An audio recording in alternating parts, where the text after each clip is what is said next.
Hey, welcome back. My name's Andrea. I am a marketing manager, and today I'm going to talk about, well, I was going to talk all about titles and thumbnails for YouTube videos, but I think I'm only going to talk about thumbnails today because it is so important, and I've kind of been realizing this more and more lately. As you know, I'm a marketing manager of a small business in the Midwest. We're a heating and air conditioning company, and I started our YouTube channel a couple of years ago, and it's been monetized. And I have been a student of YouTube for a while now due to my job. And a couple of months ago, I read this book, The YouTube Formula by Derral Eves. You can find a link to it down below. Highly recommend it if you are at all interested in YouTube, which I think that if you are a small business, you should be. I had definitely been aware of my weakness with my YouTube thumbnails and my titles with my job, because I was always just taking like a screenshot that if I could find a screenshot that showed some kind of an emotion, I would use that.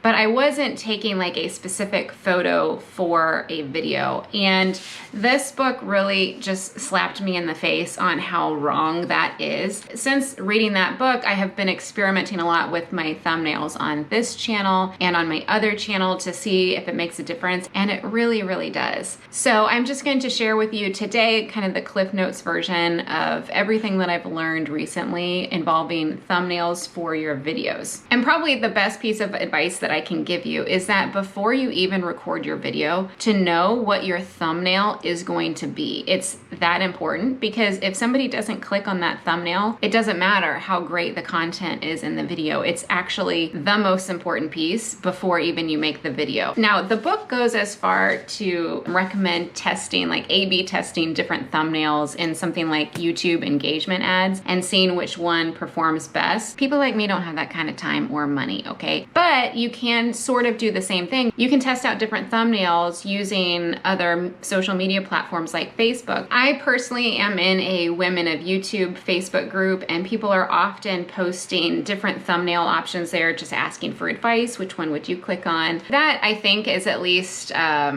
something's better than nothing. I mean, if you really want to go all out and do A/B testing with Facebook engagement ads, then go for it, but I'm not gonna spend money on that. So this was a great little tip that I got in the book that I wanted to be sure that I shared with you here. So when you're doing your research phase on your YouTube channel idea, think of your audience, who you're trying to target, and then also figure out what types of shows on Netflix they would watch, so that then you can go to Netflix and look at those shows' titles and thumbnails and see if there's any kind of a pattern with the thumbnails on Netflix that somebody in your key demographic would be watching. Because Netflix has done all the research for you. Netflix has found that the thumbnail art on their choices for movies and shows accounts for like 80% of the actions that people take on Netflix. They know that it's important, and so they have put a lot of thought and research into it. So if you're targeting the same audience, take a look at what they're watching on Netflix, and I bet you'll learn something good. Now, when you're making your thumbnails, I make mine in Canva, and of course, color is essential. If you want to do at least a little bit of investigating about color psychology online, highly recommend. So if the type of video that you're making is happy, sad,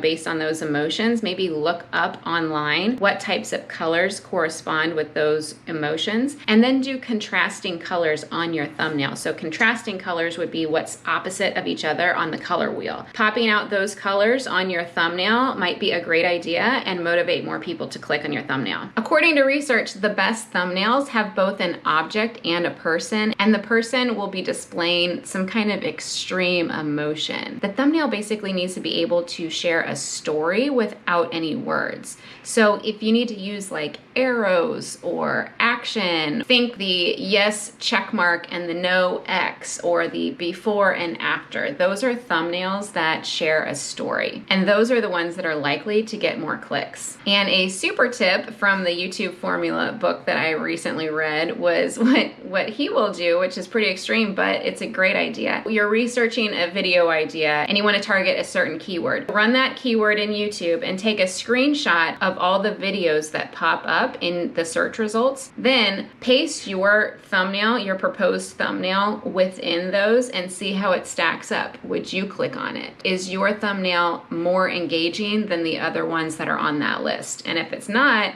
then maybe go back to the drawing board, because what's the point? Because nobody's going to click on it when they search for that keyword. And I'll just stress again, the more emotion, the better. You might feel really silly taking photos of yourself that are like, you know, super emotional, but I have been testing this out on my channel. Let me run an analytics report for you right now, because when I look at all of my top 10 videos on my YouTube channel here, it's pretty funny what the trend is. So these are my top 3 videos, and especially these 2 right here are showing some pretty extreme emotion. In the videos that I've done recently, the expression on my thumbnail that gets the most clicks is like some kind of a shocked surprise expression, and like the bigger the better. So as silly as I feel going in my videos, that's what gets people to click. Now, of course, it has to go along with what's actually in your video. And so I'll have like a shocked expression on my face because I found a great tip for you, you know, something like that. You know, you're just doing your best to be as engaging as possible and as intriguing as possible. Those were my tips for you today on the YouTube thumbnail. I just want to emphasize that I think that it is an awesome idea for small businesses to have a YouTube channel or to start a YouTube channel on the side. It's fun. And